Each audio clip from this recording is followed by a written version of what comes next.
everyone, and welcome back to Cozy Does It. My name's Beth, and I'm really glad that you stopped by my channel today. So today as I'm filming, I'm about to make some dinner, and what I'm going to be making is one of my typical summer recipes, but I've been craving it for a while, so I thought that we'd make it together. And that is linguini with a white wine butter sauce. And in a second, I'll show you my ingredients for this meal, and I will show you my step-by-step for how I put it together. But this meal is such a delicious comfort meal to me, and then I usually pair it with a green salad that has some kind of fruit and nuts in it. So the salad that I'm going to be making today has spring greens with pears, walnuts, and feta cheese with a lemon olive oil dressing. So I'm going to be making that soon. I'm so excited and I'm getting hungry as I'm filming this. So let's get started. So here are the ingredients that go into this recipe for linguini with white wine butter sauce. I use shredded Parmesan cheese, 1 shallot, 4 cloves of garlic, 2 tablespoons of butter, half a lemon, 1 box of linguini, a cup of white wine, about a tablespoon of olive oil, and then pepper and red pepper flakes to taste. And you will see as I assemble this dish how I put it together. All right, let's do it.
alcohol, so you're going to want to use a dry white wine or a cooking white wine, and you're going to want to let it cook for about 5 minutes so that the alcohol burns off. So for this recipe, I'm using a Sauvignon Blanc, but I've used Pinot Grigio before, I've used cooking wine, and it always tastes delicious. So it's really just to your preference. I usually just get a cheap bottle of white wine and then make this dish. So the sauce is simmering, letting the alcohol cook off, and I've just drained my pasta. So before you drain your pasta, you're gonna wanna reserve about 1.5 cups to 2 cups of pasta water, just in case you need to thicken your sauce, because that pasta water is going to have a bit of starch in it. And another thing about cooking pasta, you always want to salt your water. As the pasta cooks, it's going to absorb that flavor, and it's going to be so much better than pasta cooked in just plain water or pasta cooked in olive oil even. So just some tips.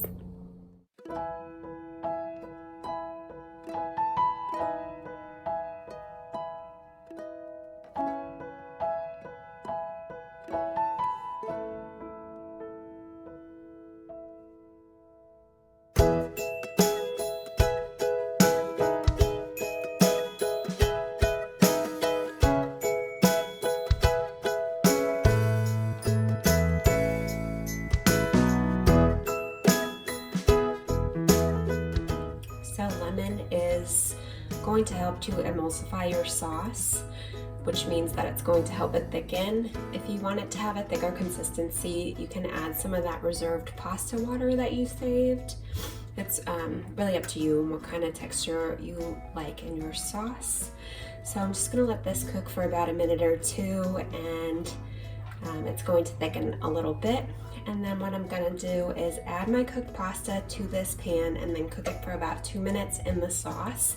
And I will add some cheese and some fresh ground black pepper.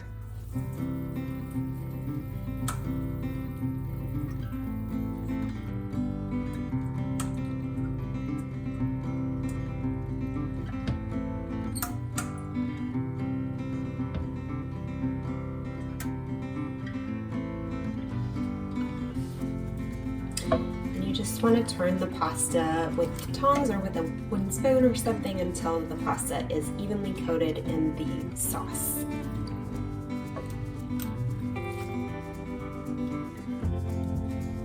And the sauce is going to be a little bit liquidy. That is totally fine. It's the taste that matters.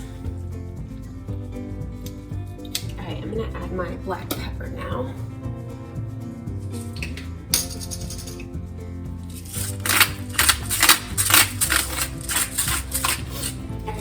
Also going to add about 1/2 cup of grated Parmesan cheese.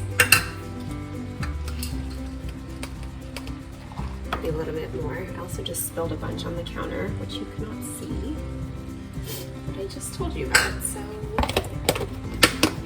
I guess I gave myself away. Okay, just gonna turn this to coat it evenly. Actually going to turn the heat off.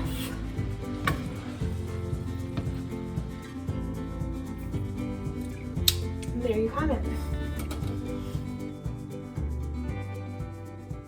Alright you guys, the pasta is done. I'm going to start putting together the salad now. Here are the recipes that I use to make my salad. So I use pre-washed spring mix, 2 pears. I vary it up with what kind of pears I get.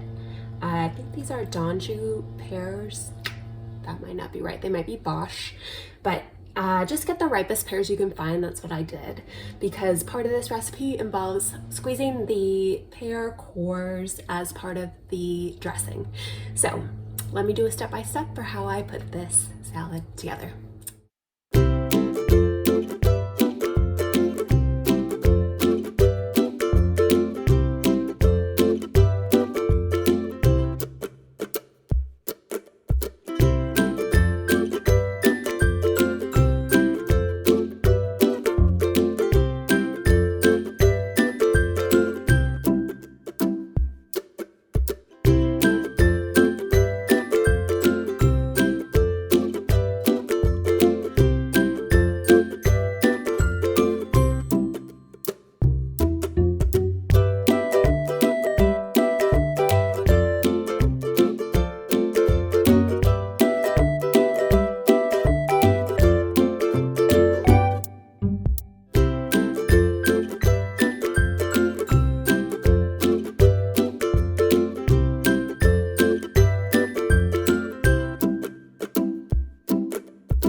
have it, everybody. I just wanted to say thank you so much for joining me for this video. I will link the original recipe that I used to modify this version in the description for this video. Also, if you're looking for something to make to kind of save money this Valentine's Day or Galentine's Day, this is a great option where you can kind of avoid those crowds and prices that you might find in a restaurant on Valentine's Day.